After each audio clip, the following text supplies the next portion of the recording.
د ژوند انځور.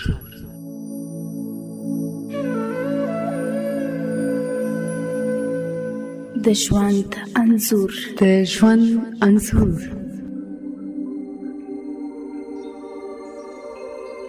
خیال، فکر،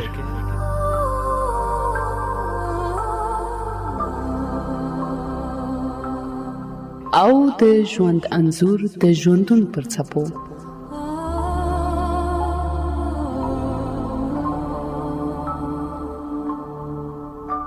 په دې خپرونه کې لنډې کیسې، داستانونه او ناولونه در اورو. نګهت په ژړا ژړا زما خواته راغله او زه یې له اوږو ونیولم او ویې لړزولم. وروره، ایمان زموږ څخه لاړه او موږ سره یې د تل لپاره خدای پاماني وکړه. هغه به اوس هېڅکله هم رانشي. پکټ دا جنازې مې جړېدلې وې کنه. د ژوند انځور.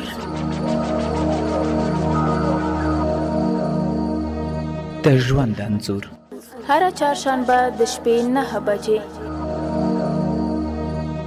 د ژوند انځور. د ژوند انځور.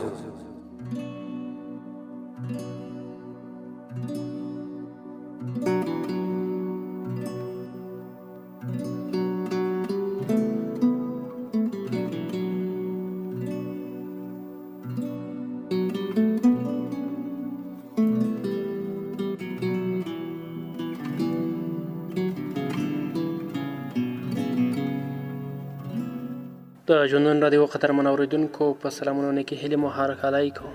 په دې هیله چې ټول راته روغ او جوړ اوسئ او د خوشحالۍ شپه مو پیل کړې اوسي. درنو اورېدونکو، د زرو د ناول دا برخه له دې ځای څخه پیلوو.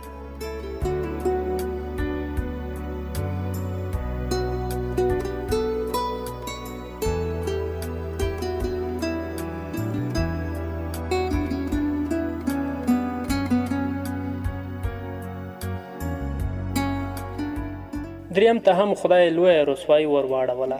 لور یې له یو اوښ په سره وتښتېده. پلار مې ولاړ شو، کولنګ یې ور واخیسته. ویل نو چا چې تر خو بادامو دا لرګي وړي دي، ښه ورځ یې نه درېدلی. بس ما ورته وویل دا کسان پیژنې؟ پلار مې یو بوټي ته کولنګ ور واچاوه. پرته له دې چې راته وګوري وویل نه، دا پخوانۍ اوازې دي، په وړکتوب کې مې له خپل پلار اورېدلي. نو په دې وخت کې ما ورته ویل نو ولې په دې ونو کې څه دي چې؟ پلار مې په خبره کې راولوېد. اوس دا بوټي راپسې راټول کا. تر غرمې د خرې مضبوط بار برابر شو. د راتګ په وخت کې مې پلار لاره کږه کړه. ما وویل کلی خوا خواته دی. پلار مې وخندل او راته وویل راځه. خره په سپیرو تیږو کې ښکته روانه وه. ځای ځای به یې ډډه وهله، خو زما پلار قوي مټې درلودې. ټول عمر یې په نجاري کې تیر کړی و. بار یې لوېدو ته نه ورکاوه. یو ځای یې خره ودروله. پلار مې تر مټ ونیولم. آرد غار ته یې ورننوت. په پراخ ځای کې له سپینې تیږې جوړه ښځه ناسته وه. پلار مې غبرګ لاسونه لپه کړل. شونډې یې وخوځېدې، خو پوه نه شوم چې څه وایي.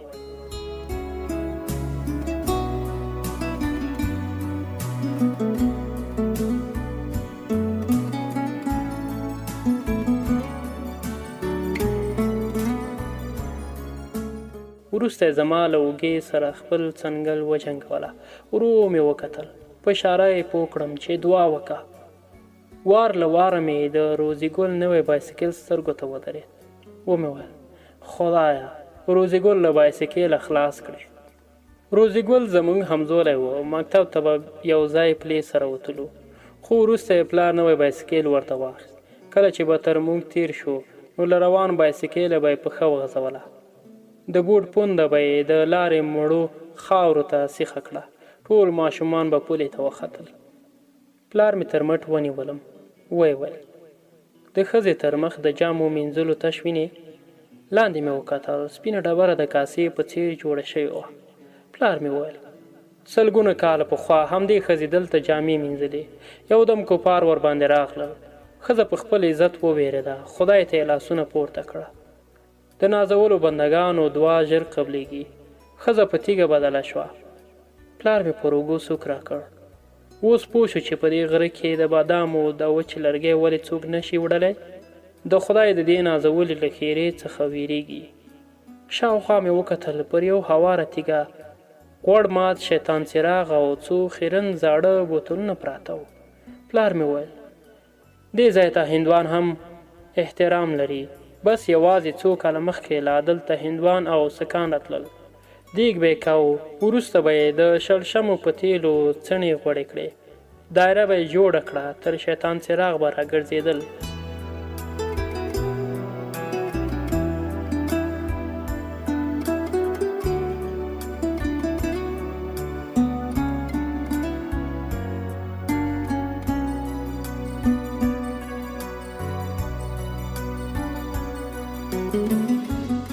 سړی و ناڅاپه نیغ کېناست، واسکټ او کمیس یې په بیړه وایستل.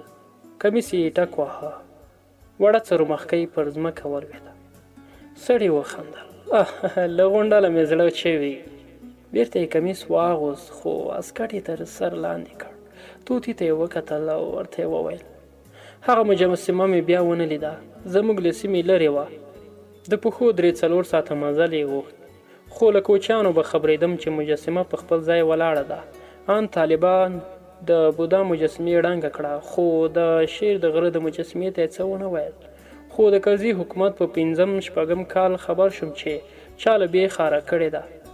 خلکو دوی خبرې کولې چې ځینو ویل چې د امریکایانو څرخکې ورته کېناستې، خو نور په دې باور و چې مجسمه تر پاکستانه ورسېده. سړي سړه ساه وویسته، طوطي ته یې وکتل او ورته یې وویل د شیر غار هندوانو او مسلمانانو دواړو ته داسې مقدس و لکه ما ته دا ځای. زه په کال کې 2-3 ځله دې غار ته راځم. دا ځای د زرو له خاطرو ډک دی. په هره تیږه یې لاس لګېدلی. یو دم کېناست، غولي ته یې وکتل.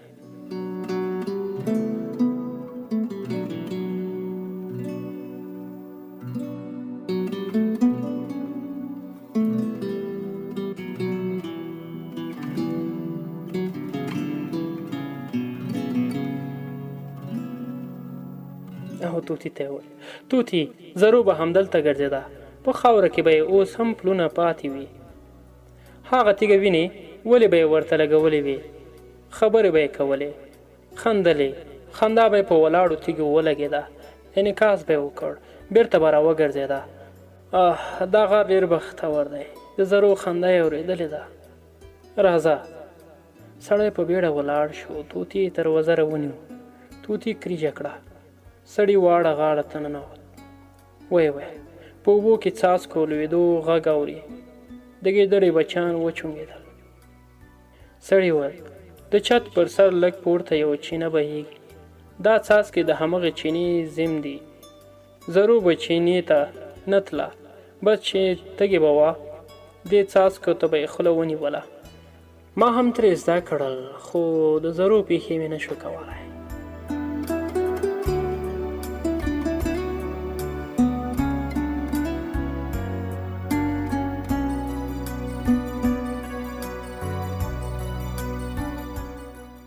تل به مې مخ او غاړه لنده وه. راځه چې هغه بوټی در وښیم. سړی له غاره ووت. د لمر سترګه د مخامخ غره پر څوکه ولاړه وه. ونې توربخونه ښکاره کېدې، مازي څوکې ژېړه رڼا کوله. سړي د غار خولې ته ودرېد. بوټي پاڼې یې وښورولې، پزه یې ورنږدې کړه. څومره خوږ بوی، پوهېږې زرو د دې بوټي په یو نه مړېږېده. ورځې به څو ځله بوټي ته ودرېده، سترګې به یې پټې وې. د بوټي له بوی څخه به یې خوند اخیسته. سړی پورته وخوت، د چینې رڼې اوبه یې خپل مخ ته ور واچولې. کېناست. طوطي له زنګانه وښویېد. اوبو ته یې مښوکه ور ټیټه کړه. سړی پورته وکتل. د غره سپینه څوکه نیغه ولاړه وه. لمر ته سیخو واورو ژېړ لمبه وهله. سړي وویل یو ورځ له زرو سره پورته وختم. دوبی و، تر واورو ورسېدو. زه ودرېدم، خو زرو په څپلکو کې مخکې تله. ځای ځای به ټیټه شوه. له سپینو واورو راوتلې ژیړ ګلان به یې راوشکول. په اول کې یې باک نه کوه، خو وروسته یې د پښو ګوتې سرې شوې. تر تورې پورې به مې په غېږ کې راوړه.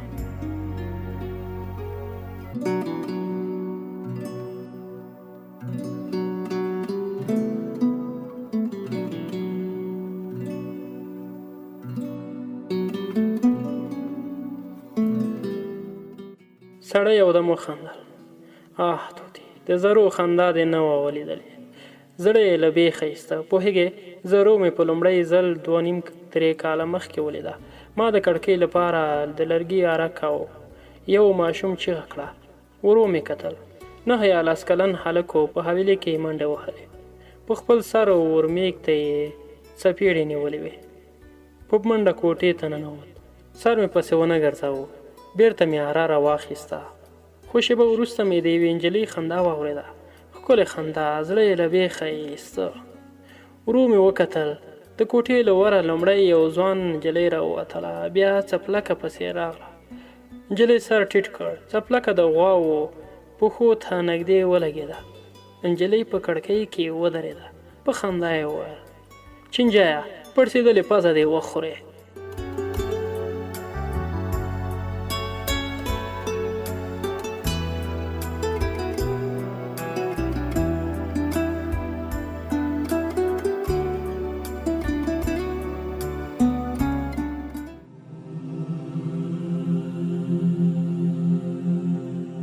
د ژوند انځور.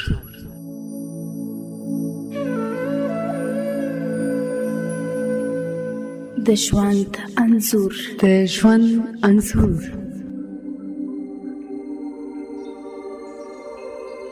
خیال، فکر،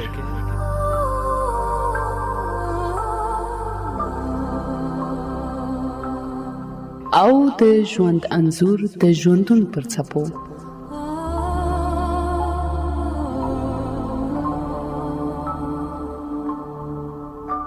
په دې خپرونه کې لنډې کیسې، داستانونه او ناولونه در اورو. نګهت په ژړا ژړا زما خواته راغله او زه یې له اوږو ونیولم او ویې لړزولم. وروره، ایمان زموږ څخه لاړه او موږ سره یې د تل لپاره خدای پاماني وکړه. هغه به اوس هېڅکله هم رانشي. پکټ دا جنازې مې جړېدلې وې کنه. د ژوند انځور.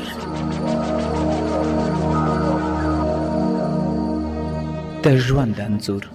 هره چهارشنبه د شپې 9 بجې. د ژوند انځور. د ژوند انځور.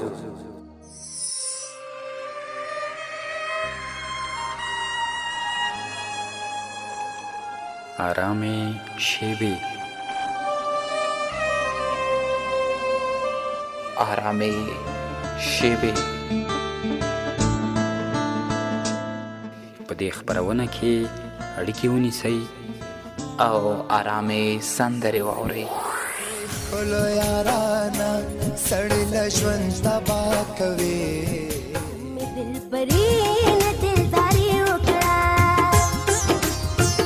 نه مې دلبري نه دلداري وکړه.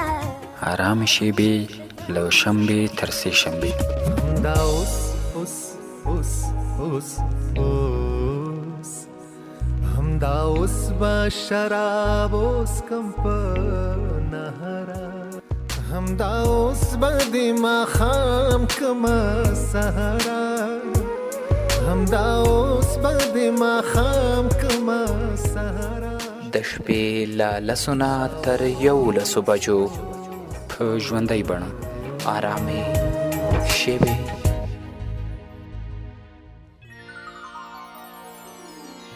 خلک به هر څه وایي، خو زه هیڅ هم نه وایم، ځکه ما پر تا باور کړی، پر خلکو نه. ته لاړې، خو زما زړه او ذهن دواړه دې له ځان سره یوړل. اوس مې روح سرګردان او تن مې د کالبد په شان دی. لاړ که مې نظر شي زه به ستا فکر ټال. په ښایسته ادبي مطالبو را سره د فکر په ټال کې مزل وکړئ.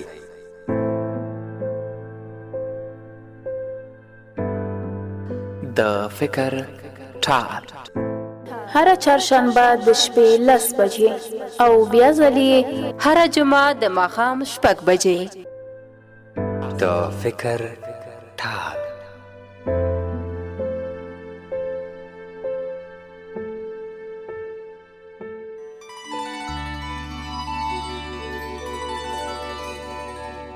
رنگین محل. رنگین محل. رنگین محل. زما د څه نصیب که خدایا چې کم معیار شي هغه ورک له ملکه شینه. مینا له مینې پیدا کیږي او په مینا د قتل مین د کړمه.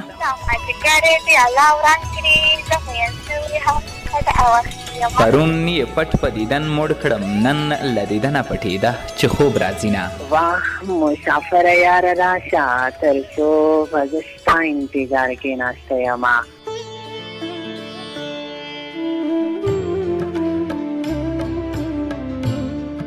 رنگین محل له یکشنبه تر چهارشنبه د مازیګر 15 بجې لا ژوندون رادیو څخه اورېدلی شئ. رنگین محل.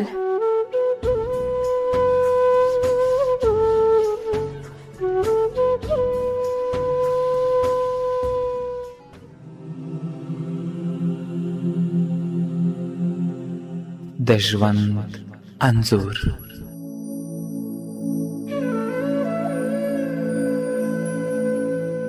د ژوند انځور. د ژوند انځور.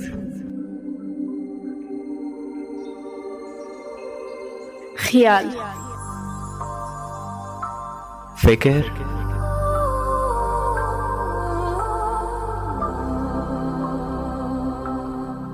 او د ژوند انځور د ژوندون پر څپو.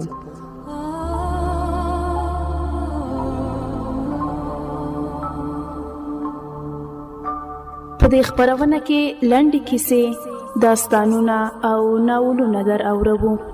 نګهت په جړا جړا زما خواته راغله او زه یې له اوږو ونیولم او ویې لړزولم.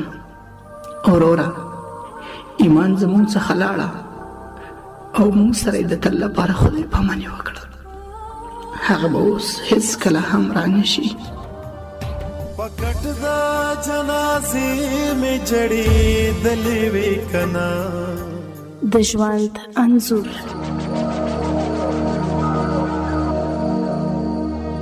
د ژوند انځور هر چهارشنبه د شپې 9 بجې.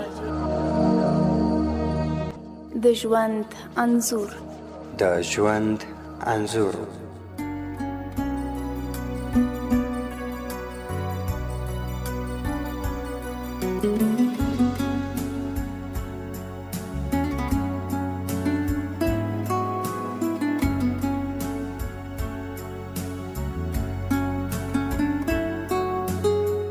یو دم یې په چتره کې منډه واخیسته. له کوټې همغه ماشوم راووت. پزه یې مچۍ چیچلې وه. نجلۍ دالان ته ننوته. ماشوم هم ورغی. د یوې ښځې چیغه مې واورېده. سترګې لرې که نه؟ په زغالو کې وختې. نجلۍ وویل ادې ورور مې کراره که. چوپه چوپتیا شوه. د ښځې لوړ غږ مې واورېد. وزویه کراره کښېنه، له غومبسو څه بلا غواړې؟ بیرته په خپل کار بوخت شوم، خو وروسته مې د اوبو د بمبې غږ واورېد. ورو مې وکتل. همغه نجلۍ ولاړه وه، خوږه راباندې ولګېده. له دالانه د ښځې غږ راغی. زرو برګې غوا ته 2 سطله اوبه کېږده، له سهاره راهیسې تږې ولاړه ده. سړی غلی شو، شونډې یې مسکې شوې. ورو یې وویل زرو څومره خوږ نوم. نجلۍ زرو نومېدله.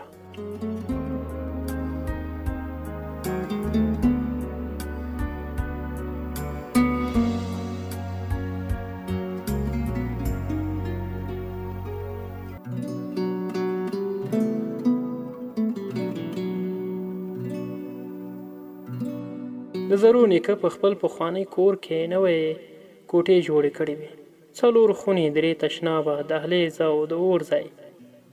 دې ټولو کړکۍ او دروازې غوښتې. پلار مې نجار و. د ټولو مزدوري 1,00,000 افغانۍ ورسره خلاصه کړې وه. ما هم د نجارۍ په کار کې تجربه لرله. د مکتب له وخته به دوکان ته تلم، خو له 12 وروسته مې یوازې نجاري کوله.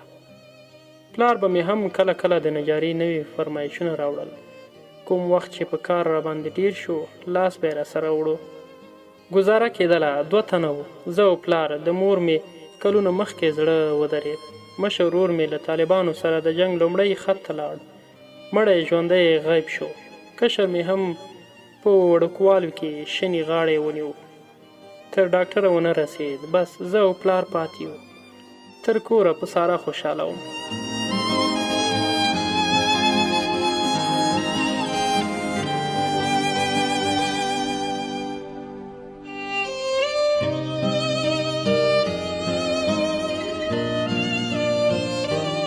د زرو له نیکه سره مې په اوله کې ویلو چې دومره ورونه او کړکۍ جوړول میاشت غواړي. کور مې لرې دی، نشم تلای. ده هم بلکې ومنله. ویل چې د شپې تېرولو ځای له ما وغواړه.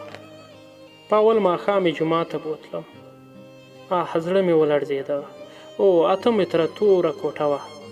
په بر سر کې بله لرګینه دروازه ښکاره کېدله. ورغلم. دروازه مې خلاصه کړه.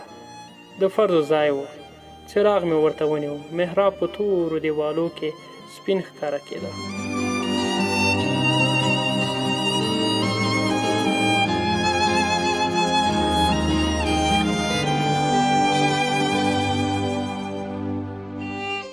ګچ یې ورکړی و.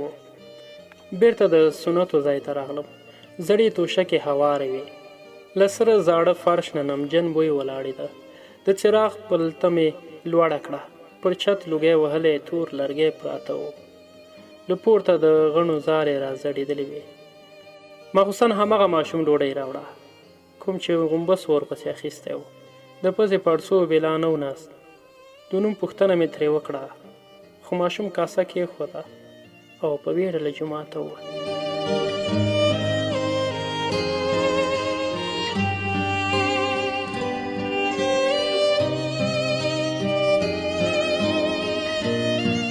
د ماخستن جمع ته 5-6 کسان راغلل.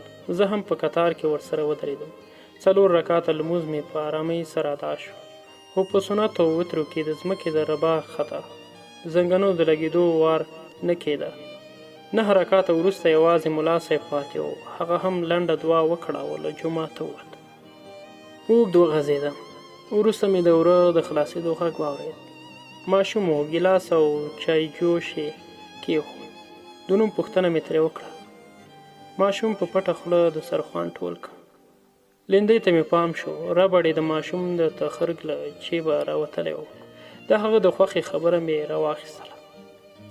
یاره ورکې که، دا چت کې ویشتل ډېر سخت کار دی، زړه به دې خوړین کړي.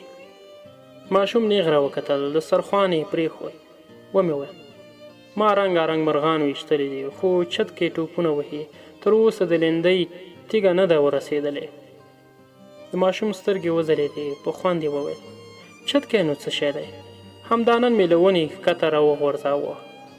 ما وویل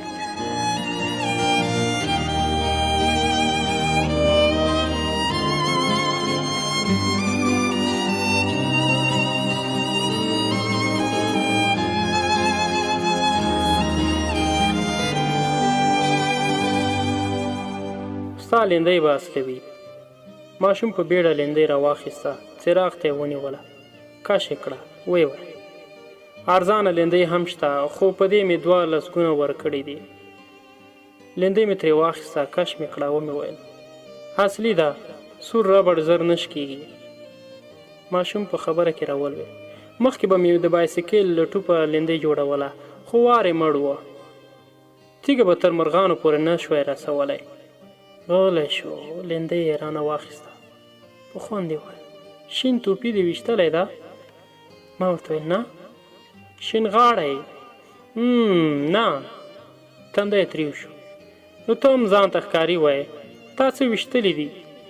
لاره رانه ورکه شوه.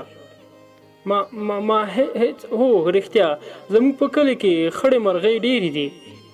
خړه مرغۍ یو ځل ماشوم په خبره کې راولوېد. خړه مرغۍ نو څه شی دی؟ د لاس په لوټه به مې هم بوڅ سره اړولې وي. خړې مرغۍ خو ان په غزني کې هم شته، که نرې سارایي مرغان ووله. ما ورته وویل نو ته غزني ته هم تللی؟ هو، مکتبونه لا نه و شروع. له نیکه خور او مور سره د غزني زیارتونو ته لاړم. د ماشوم د غږولو لپاره ښه موقع وه. ومې ویل ښه نو له دې دومره لوی کوره یوازې 3 نفره ولاړئ؟ ماشوم وویل پلار او ترونه مې نه وو، که نه نو هر څرموڼی 3 پسونه یا 2 پسونه زیارتونو لپاره اخلي. ما ورته وخندل. ماشوم وویل پلار او ترونه مې نه وو، که نه هر څړمونی 2-3 پسونه د زیارتونو لپاره اخلي. ما وخندل. ترونه معنا ډېر ترونه لري؟ هغه وویل هو 3 ترونه پلار او 2 ترونه مې په سعودي کې دوکان لري. کشر تره مې په کابل کې ډاکټري وایي. نو کوچنیانې چیرې دي؟ مشر تره مې کډه ورسره بیولې او 2 عجونه یې کړي دي. د هغه بل کډه د پلار کره په شپولې تللې.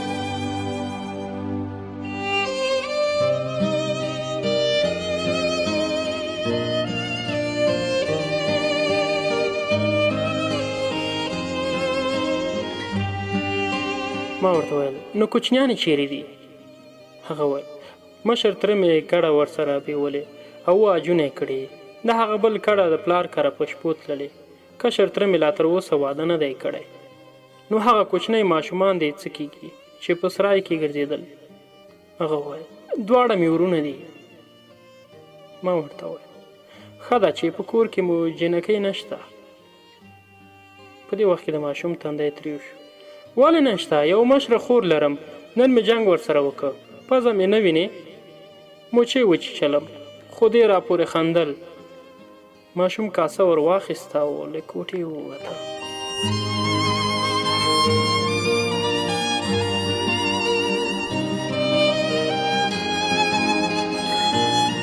زه هم اوږد وغځېدم، سترګې مې پټې کړې. په چت کې موږکان چونګېدل. پیریانو او دیوالونو خیالي تصویرونو خوب ته نه پرېښودم. یو دم چغې شوې، زړه مې خولې ته راغی. په زاړه فرش 2 په شوګانو جنګ کاوه. یوې بلې ته یې نوکان ور لګولي وو. د بالښت وار مې پرې وکړ. 2 په منډه له کوټې ووتې. ټوخی مې واورېدې. یو بوډا په وره کې وتی. زړې شکېدلې جامې په تن کې وې. بوډا وویل که ولی نه یم نو خالی هم نه یم. پوهېدم چې حاجي نواب به دې دلته راولي. مخکې راغی او د خوشحایۍ سوړ ویې ورسره راوړه. زما پښو ته نږدې کېناست او توشکه یې ځان ته سمه کړه. اوږد وغځېد او شیبه وروسته یې وویل ځوانه په خوب کې به خراری نه کوې؟ زما ځواب ته ماتله نه شو. بله خبره یې وکړه که چېرته په خوب کې خراری کوې نو هغه وړکی بالښت درته کېږده. څه مې ونه ویل. بوډا یوه شیبه غلی و. بیا یې وویل مه خفه کېږه، بېګا یو سوالګر راغلی و، تر سهاره یې خراری خود، یو سترګه خوب ته یې راباندې حرام شي. ما ویل نو ته د شپې دلته ویده کېږې؟ بوډا سړی ساه واخیسته. هو، حاجي غلام علي په اوله کې راته وویل چې په کور کې ځای نشته. د ده په خبره کې ورولوېدم. د حاجي څوک دی؟ زه یې مزدور یم. 3 غواوې او 20 پسونه ورته ساتم. دومره ګورم. د دومره پادې مړول اسانه کار نه دی. ټوک ټوک یم. ومې ویل د دې کلي له کورونو معلومیږي چې دا خلک په نس ماړه دي خو جومات یې خوار دی. ولې؟ بوډا وخندل. بې اتفاقي د خدای په بوټي هم نه پرولي. په یوه خوله نه دی. حاجي لالو جومات جوړاوه خو نورو کلیوالو ورته ودرېدل چې نه، جومات به بیا د حاجي لالو په نوم یادېږي. ما وویل خو په ګډه دې پیسې سره راټولې کړي. دا خبره بیا د حاجي لالو په نفس نه وه برابره. ضد ونیو. وویل که داسې وکړئ نو جومات به در پاتې وي، یا به یې زه جوړوم، یا همداسې 100 کاله پخوانی جومات ښه دی. بوډا کېناست، یو چونډۍ نسوارې تر ژبې لاندې کړل. په خوند یې وویل پوهېږې حاجي لالو هم ځان ته من وایي او 8 کلیوالو او اتو کلیوالو ته په ګټه پیسې ورکړې. خبره یې چلیږي. ومې ویل دا بل حاجي څه نومیږي؟ کوم؟ دا زه چې نجاري ورته کوم. بوډا وخندل. څومره هرجن یې؟ په اوله کې مې درته وویل چې حاجي نواب. ومې ویل دا څنګه سړی دی؟ بوډا توفداني ته لاس ور وغځاوه. په کم نفسي کې وړې ده. زامن یې د عربو په ریالونو کې مست دي، خو د ده مغرور یې په ونه وینې. په کور کې له سرو غالیو ځای نه کېږي، خو دی په خاورو کې پیتاوي ته ناست وي. غریبانو ته هم لاس نیسي. د غریبانو هم لاس نیسي. هغه بله ورځ ما ته هم یو سلګون راکوه. پوهېږې سږ کال یې خالي 6 لکه افغانۍ زکات وویست. بوډا غلی شو. څراغ ته یې ور وپوک کړل. تر یو څه وخت غلی پروت و. وروسته یې خراری شو. ته ډېر ویښ و. بیا مې سترګې سره ورغلې. یو وخت مې اوږه وخوځېده. سترګې مې رڼې کړې. ملا له څراغ سره راته ولاړ و. په توره ږیره یې د اوبو نښتو څاڅکو ژېړه لمبه کوله. د باندې ووتم. له لښتي چړپا راتله. ورغلم. په تیاره کې مې زوره زوره ناره واورېده. واه خدای بنده پام مه راځه، لوڅ یم. همالته اودس ته کېناستم. اوبه سړې وې. بېګانۍ بوډا مې څنګ ته ودرېد. څادر یې په خپل پکه ککرۍ راتېره کړه. په لړزان د غږ یې وویل تو ناله دې په شیطان وي. په دې سپینه ږیره یې تر اوبو وایستم.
د ژوند انځور.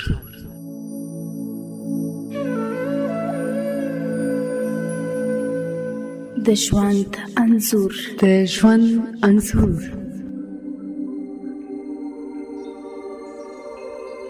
خیال، فکر،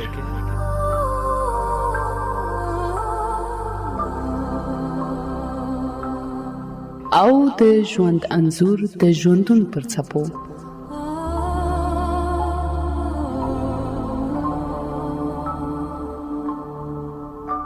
په دې خپرونه کې لنډې کیسې، داستانونه او ناولونه در اورو. نګهت په ژړا ژړا زما خواته راغله او زه یې له اوږو ونیولم او ویې لړزولم. وروره ایمان زموږ څخه لاړه او موږ سره یې د تل لپاره خدای پاماني وکړه. هغه به اوس هېڅکله هم رانشي. پکټ دا جنازې مې جړېدلې وې کنه. د ژوند انځور.